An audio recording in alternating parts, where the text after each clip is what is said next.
सुना तो होगा ना कि एक बहुत बड़ी बिल्डिंग में एक ऐसा फ्लोर होता है जिसका नंबर लिखने से लोग डरते हैं। वो फ्लोर होता है 13th यानी 13वां फ्लोर। और ये कोई मजाक की बात नहीं है, आप इसे इंटरनेट पे भी सर्च कर सकते हो, या फिर अगर आपके आसपास कोई सोसाइटी है तो आप उसकी लिफ्ट में जाकर जब 13 नंबर प्रेस करोगे तो या तो आप 12th फ्लोर पे उतरोगे, और या फिर अगर आप 13th फ्लोर पर उतर गए तो वो इस दुनिया का फ्लोर नहीं होगा, वो होगा एक दूसरी दुनिया का फ्लोर। आज की कहानी एक ऐसे ही डरावने फ्लोर के बारे में है। अब 13th फ्लोर के बारे में तो हम बहुत सारी कहानियां सुन चुके हैं, लेकिन आज की कहानी है 8th फ्लोर के बारे में। ऐसा कहा जाता है कि मुंबई में एक ऐसी बिल्डिंग है जिसमें वैसे तो सिर्फ 7 फ्लोर हैं, लेकिन रात के 12 बजे के बाद उस बिल्डिंग में 8th फ्लोर यानी 8वां फ्लोर भी आ जाता है। लेकिन इससे भी ज्यादा डरावनी बात यह है कि आज से लगभग 40 साल पहले एक पूरी फैमिली उस 8वें फ्लोर पर गायब हो चुकी है। और ऐसा माना जाता है कि आज भी मुंबई की इस बिल्डिंग में अगर आप स्टेप्स यानी स्टेयर्स को काउंट करते करते ऊपर ना चढ़ो तो हो सकता है कि आप 8th फ्लोर पर चले जाओ, और अगर आप 8th फ्लोर पर चले गए तो आपको कुछ ऐसा मंजर दिखेगा जिसे देखने के बाद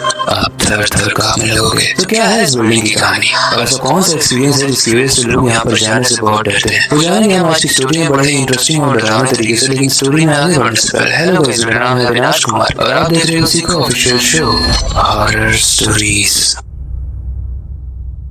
ये बात है 1987 की, जब मुंबई के अंधेरी में एक बिल्डिंग बनती है जिसका नाम रखा जाता है शांति हाइट्स। इस बिल्डिंग में लगभग 7 फ्लोर थे। 7th फ्लोर की ये बिल्डिंग बहुत ही प्राइम लोकेशन पे थी। आसपास की लोकेशन बहुत सुंदर थी और ये बिल्डिंग भी दिखने में बहुत सुंदर थी। और जिस बिल्डिंग ने इस बिल्डिंग को बनाया था उसका बस एक ही कॉन्सेप्ट था कि मिडिल क्लास और लोअर तबके के लोग भी इस बिल्डिंग को अफोर्ड कर पाए। अब धीरे धीरे इस बिल्डिंग में बहुत सारे लोग रहने आने लगे, लेकिन फिर आती है एक फैमिली जो आती है इसी बिल्डिंग के 701 फ्लैट में जो था 7th फ्लोर पे। ये थी शर्मा फैमिली। अब ये फैमिली बहुत छोटी और बहुत प्यारी थी। इस फैमिली में थे राजेश अंकल, उनकी वाइफ मीना, उनका 10 साल का लड़का राहुल और 7 साल की बेटी प्रिया। उस बिल्डिंग में आने के बाद सब कोई बहुत खुश था। शुरू में मार्केट नहीं था तो बिल्डिंग के नीचे धीरे धीरे मार्केट भी लगने लगा था। लगभग जरूरत की सारी चीजें मिलने लगी थी और वो लोग सोच के बहुत खुश रहते थे कि उन्होंने एक बहुत अच्छी जगह पर और बहुत कम रेट में घर ले लिया। लेकिन वो कहते हैं ना कि अगर कोई भी चीज आपको सस्ती पड़ रही है तो वो कई बार बहुत महंगी भी पड़ सकती है बाद में। अभी बिल्डिंग में ना सब कुछ सही था,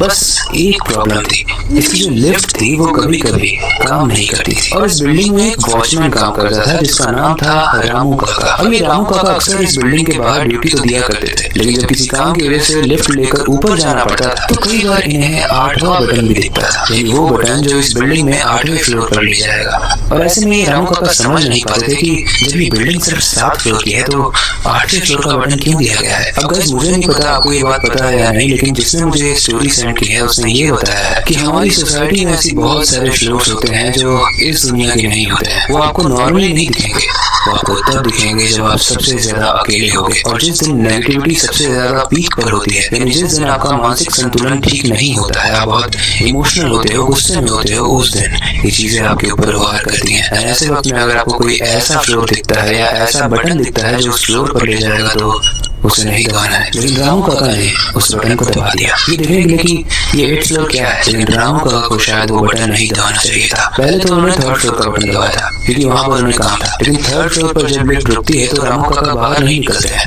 वो बस एक ही चीज सोचते हैं कि चलो 8th फ्लोर पर चलते हैं, देखते हैं क्या है वहाँ पे। लिफ्ट वापस से बंद होती है और ऊपर जाने लगती है और थोड़ी देर के बाद लिफ्ट खुलती है एक फ्लोर पे। जब रामू काका उस लिफ्ट से बाहर निकलते हैं तो वहाँ पर एकदम बंजर था, मानो वो दूसरी दुनिया में आ गया। लेकिन पीछे उन्हें लिफ्ट भी दिख रही थी। उस लिफ्ट का बटन प्रेस करते ही लिफ्ट वापस से खुलती है। रामू काका अंदर जाते हैं, वो सबसे ग्राउंड फ्लोर पर जाते हैं और वापस से वहाँ चले जाते हैं जहाँ पर वो ड्यूटी दिया करते थे। अब अगर आपने यहाँ तक कहानी को सुना है तो आप बस एक ही चीज सोच रहे होंगे कि कहानी में डरावना क्या है, लेकिन कहानी में आने वाला है एक बहुत ही डरावना ट्विस्ट, इसलिए ध्यान से सुनो। रामू काका जब उस फ्लोर से वापस नीचे आए तो कुछ चेंज हुआ रामू काका में, और उस दिन के बाद से ना रामू काका में बहुत ही डरावने से चेंजेस भी आ गए। उन्होंने रात में सोना बंद कर दिया। जब उनका मालिक उनसे बोलता था कि तुम घर चले जाओ भाई, रेस्ट करो, तो वो बोलते थे कि मुझे नहीं जाना, मुझे ड्यूटी देनी है। लेकिन जब रामू काका बात करते थे तो उनके चेहरे पर एक बड़ी ही अजीब सी डरावनी सी स्माइल रहती थी। अब किसी भी मालिक को ये चीज बुरी थोड़ी लगेगी कि सैलरी तो वो सेम ही ले रहा है लेकिन ड्यूटी ज्यादा कर रहा है, तो मालिक ने इस चीज को एड्रेस करना ज्यादा जरूरी नहीं समझा। लेकिन धीरे धीरे ये चीज दिक्कत देने वाली थी क्योंकि रामू काका जब से उस 8th फ्लोर से आए हैं, किसी और को तो वो 8th फ्लोर नहीं दिखा है, लेकिन रामू काका में काफी बदलाव हो गए हैं और लोग धीरे धीरे बात करने लगे कि रामू काका नॉर्मल इंसान नहीं है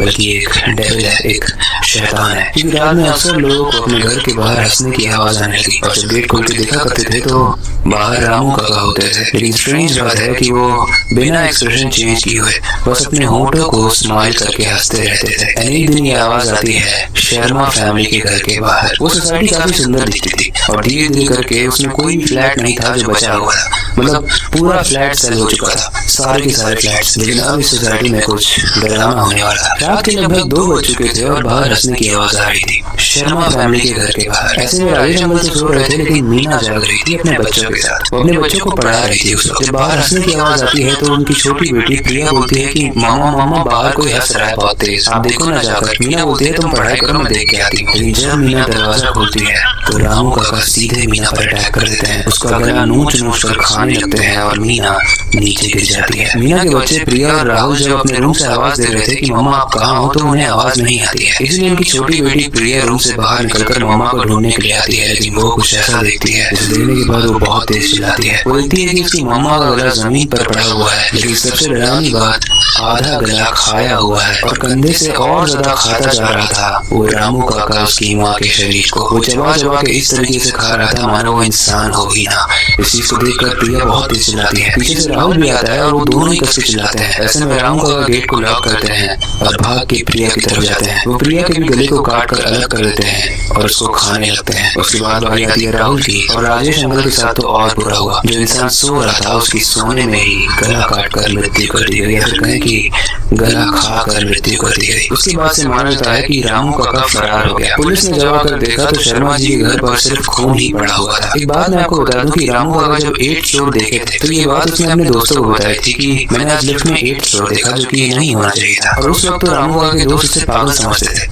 लेकिन धीरे धीरे वो समझने लगे कि शायद ये शर्मा फैमिली जो गायब हुई है इसलिए 8th फ्लोर पर ले गया है और वहाँ जाकर खाता है। धीरे धीरे करके उसके बाद रामू काका और भी फैमिलीज को खाने लगा। लेकिन सबसे डरावनी बात ये होती थी कि ये उनके घर में जाकर खाता तो था लेकिन बाकी का शरीर ये खाता था 8th फ्लोर पर ले जाने के बाद। यानी वो फ्लोर जो सबको नहीं दिखता है। गलती से अगर किसी को वो 8th फ्लोर दिख जाता है तो जब वो गेट खुलता है तो उसे वहाँ पर सिर्फ लाशें दिखती है और इंतजार कर रहा होता है कोई वहाँ पर बैठकर, जिसे हमने इस कहानी में समझा, यानी रामू काका। ऐसा माना जाता है कि मुंबई में ऐसी बहुत सारी बिल्डिंग्स हैं जो दिखने में तो बहुत खूबसूरत लोकेशन पर है, लेकिन डरावनी होने की वजह से आज वो बिल्डिंग पूरी खाली है और उसी में से अंधेरी की ये बिल्डिंग है। आज लोग यहाँ पर जाने से भी डरते हैं, इसके बारे में लोग बात करने से भी डरते हैं क्योंकि यहाँ की कुछ कहानी ही ऐसी है। वहाँ आज भी लोग रामू काका के बारे में बातें करते हैं, हॉन्टेड 8th फ्लोर की बात करते हैं। इससे एक चीज तो क्लियर है कि हमने आज तक 13वें फ्लोर की कहानी सुनी थी। मैंने बहुत सुना था कि 13th फ्लोर हॉन्टेड होता है, इसीलिए शायद किसी भी सोसाइटी की लिफ्ट में 13th फ्लोर नंबर तो होता है लेकिन